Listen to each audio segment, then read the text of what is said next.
Magandang umaga po, magandang araw po, magandang umaga po world, magandang umaga po Pilipinas, magandang araw po Davao, magandang umaga po sa lahat ng ating mga kababayan po dito sa Pilipinas.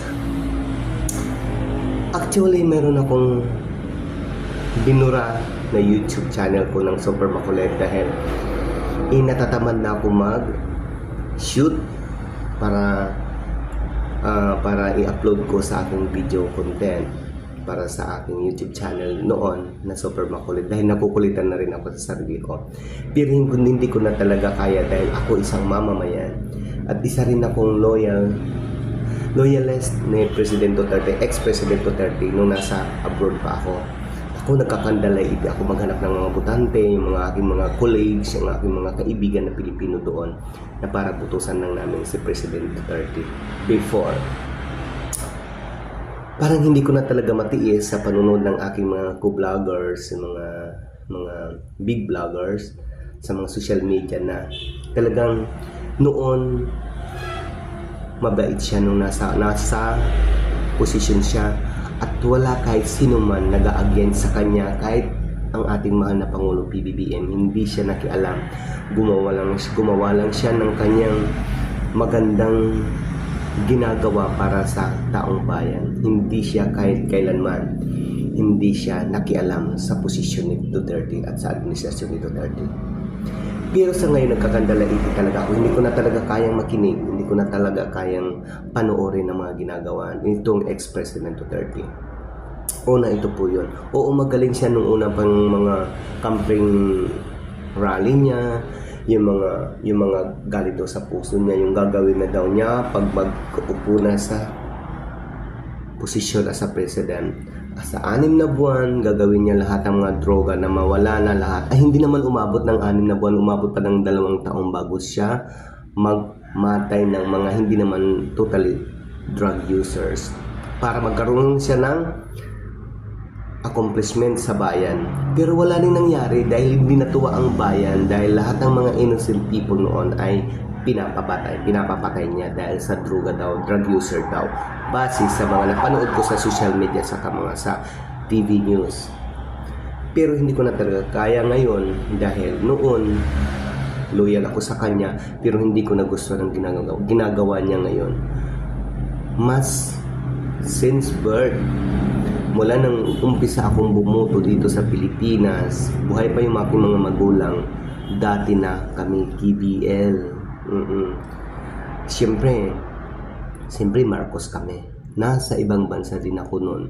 Last nung magkandidato si PBBM, hindi ko rin sinukuan na hindi kami magkaisa doon dahil sa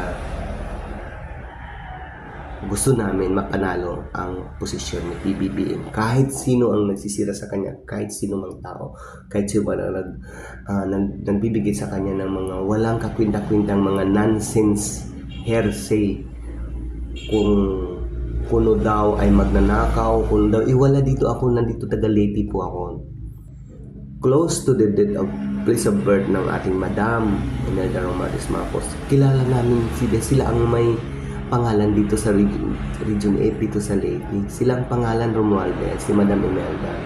Kaya yun, hindi ko na talaga matiis kaya ako nakapag-shoot ngayon ng umpisa ko to all the way may YouTube channel. Kahit saan ako pupunta, kahit sino man, wala akong puurungan.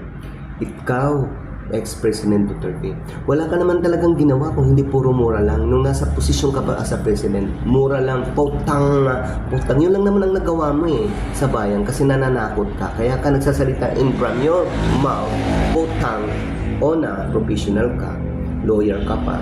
Yun lang naman ang ginawa mo galing sa bunganga, putang ina. Ganyan lang naman Pero ngayon ito ang sila, ito. From Daily Inquirer.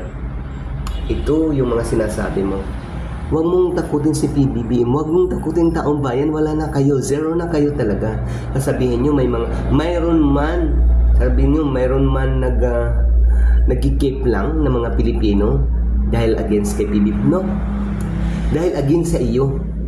O ikaw, isa ka lang naman eh. Isa ka lang, okay, kung galit ka naman kay PBBM, sasabihin mo na gusto mo magmura, palagi ka naman nagmumura eh. Sinungaling ka pa.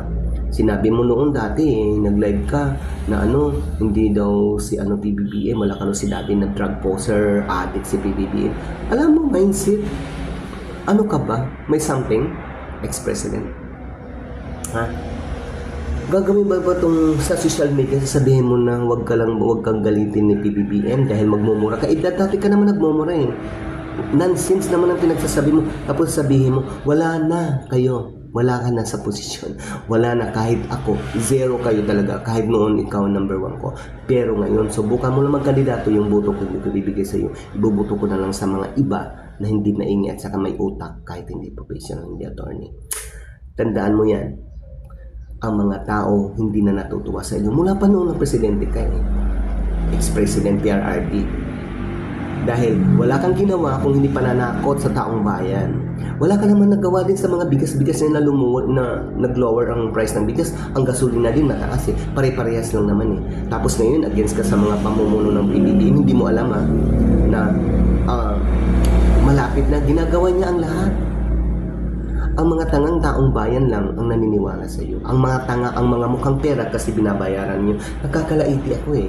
Pasensya na ha. Pasensya na mga kababayan ko. Dahil kahit kayo makakapag-react kayo talaga. So yun lang po sa susunod na naman ng aking ibabahag ko po sa inyo tungkol dito sa sinasabi ng ex-president PRRD. Hindi maganda ang pinagawa niya. Tinatakot niya si BBM. Kung may utak ka, hindi mo sasabihin sa media yun na gagawin pagmumura. Diyos ko, my God. Oh my God. Ganyan ka na sa akin. Yun lang po. Marami pong salamat, taong bayan. Bye-bye.